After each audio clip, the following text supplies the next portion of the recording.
Hi,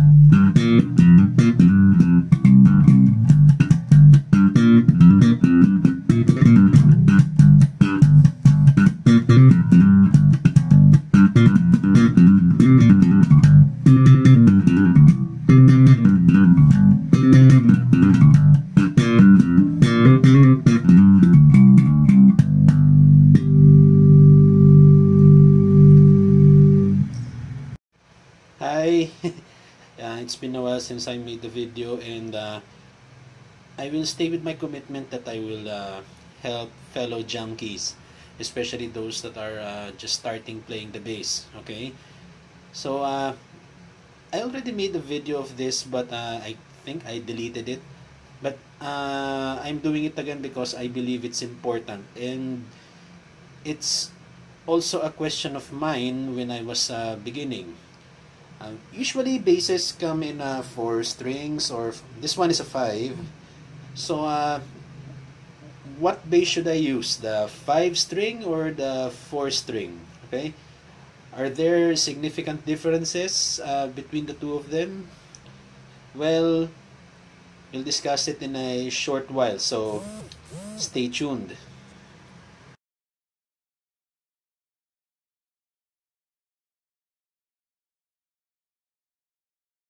The main purpose of this video actually is to debunk just one myth about using the 5 string bass. So what is that myth? That you need a 5 stringer, or you need more than 4 strings for you to be a better bassist. I mean, well, I'm laughing now, but once upon a time I actually believed that I actually need a 5 string bass to become a better bassist. So why did I actually believe that? The first bassist that I have seen that uses a 5 stringer is Abraham Laboriel. Okay, I mean, you know him. He's a great bassist, and he's using a 5 stringer. I mean, I wanted to duplicate his sound, and I had this notion that I needed to have a fiver for me to duplicate his sound. Okay, and during that time, I think that was around 8 years ago when I was still starting. Most of the bassists that I'm following were using fivers. So Abraham Laboriel is just one of them. Nathan East is actually using a fiver also, and the guys at the music ministry where I belong to, they're actually using fivers, and they were really good. And I mean, I really felt inferior because I'm just using a 4, and I cannot actually duplicate their sound. So I actually believed that for a while, and then I saw the likes of Marcus Miller, Victor Wooten, Jaco Pastorius, and a lot more great bassists that don't use the 5. Okay, so I mean, they're so great. They're so great in using the 4, and they didn't need any fiver at all for them to become great. So I don't want you guys, I'm talking to junkies, okay, fellow junkies like me. I don't want you to have that notion that you need to have a fiver for you to play well. I mean, so that's the biggest myth, okay, that you will be a better bassist, or you need to have a fiver for you to become a better bassist. No. Okay, so if you're asking, so why did I shift to the 5? Okay, the main reason is that me personally, I hate the tuning. Okay, I really hate the tuning. For example, the songs when I play with a rock band, some songs require the drop D. Okay, the drop D. That drop D, and I don't want to go tuning the open E to a low D. Okay, I mean, I'm not a fan of that. Okay, so I'm a pattern boy, you know, pattern boy. I memorize patterns. I mean, I'm that creepy. Okay, so there are some songs that I get used to the pattern, and I don't want any open strings. I mean, I'm not a fan of the open strings. Okay, so I like the sound of this E from the B string, open B string. Okay, B, than this one.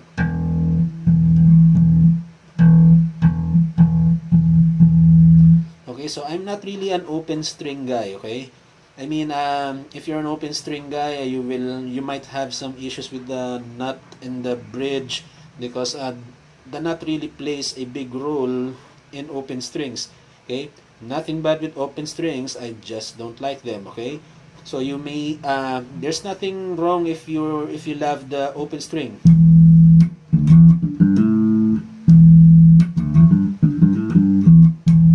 Okay, I just like this one better.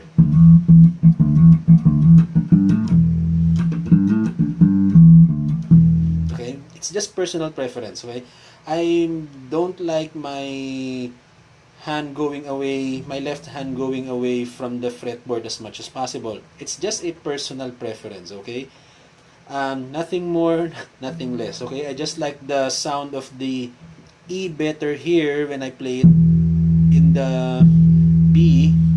Okay, than rather playing it at open. Okay, they sound the same, but it's just really I mean, my personal thing.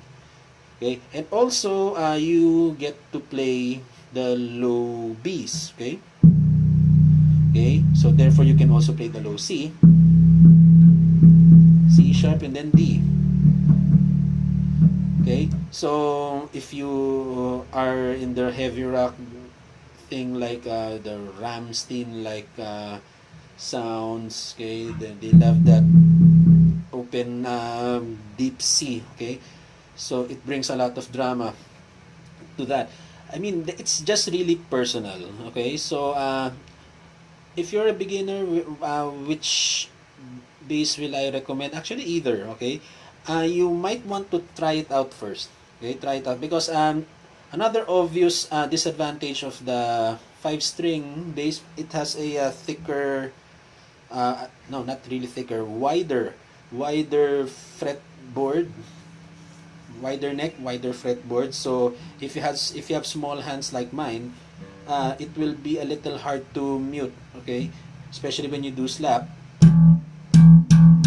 The tendency is this open B will tend to ring, and it's a little bit hard to mute it using the thumb. Okay, it takes a little getting used to. Okay, yeah. I think you hear that spontaneous ringing. Okay, so that will be a struggle for people with small hands. I mean, I'm one of them. Okay, and although recently that won't, it's not really becoming a problem, because I mean, I have seen 5-stringers that have a thinner or a narrower neck. Okay, I actually have one, the Warwick.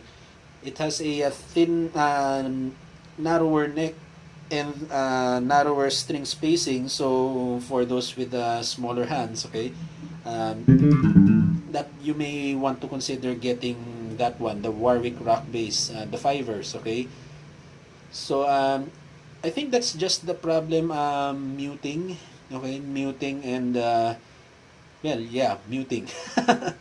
I can't think of any other problem at all.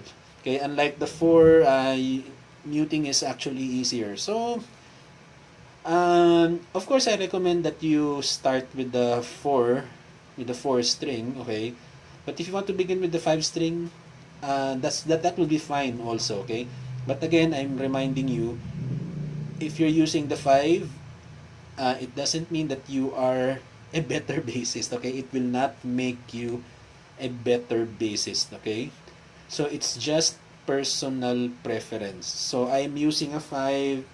It's because I just don't want my fingers moving a lot, and I really am not a fan of the open string thing. Okay, so I like I just love roaming around here with the B string. Okay, so that's just it. So for you guys asking you if what they're going to get, okay, so either, but as I always advise, you go out there and try them out, okay, before buying. Okay, so you have to choose the one that is comfortable for you. Okay, for example, if you want a bass like this, like mine, okay, and this one is not for all. I mean, this thing is heavy actually.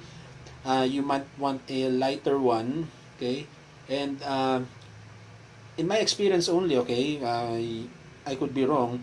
Usually, five stringers or basses that have more strings don't sound good in the passive, okay, so you might as well try to get an active bass for your fivers, okay. So those are just personal recommendations, whether it is passive or active. As long as it sounds good in your hands, you will be fine, okay. So again, if you're using a bass with more than 4 strings, it will not make you a better bass player, okay. It just boils down to preference, okay. If you sound better with the 5, great. If you sound better with the 4, great also, okay. So most important thing, you have to try out the bass first before buying it, okay. And of course, have it set up properly, okay. Most of the brand new basses here are not set up properly, okay. So if you buy one, have it set up. Go to a good luthier, okay, so that you will have I mean, doing that will unleash the full potential of your bass, okay. So hopefully this one helps, okay. So again, may you have a nice day and play the bass. Enjoy.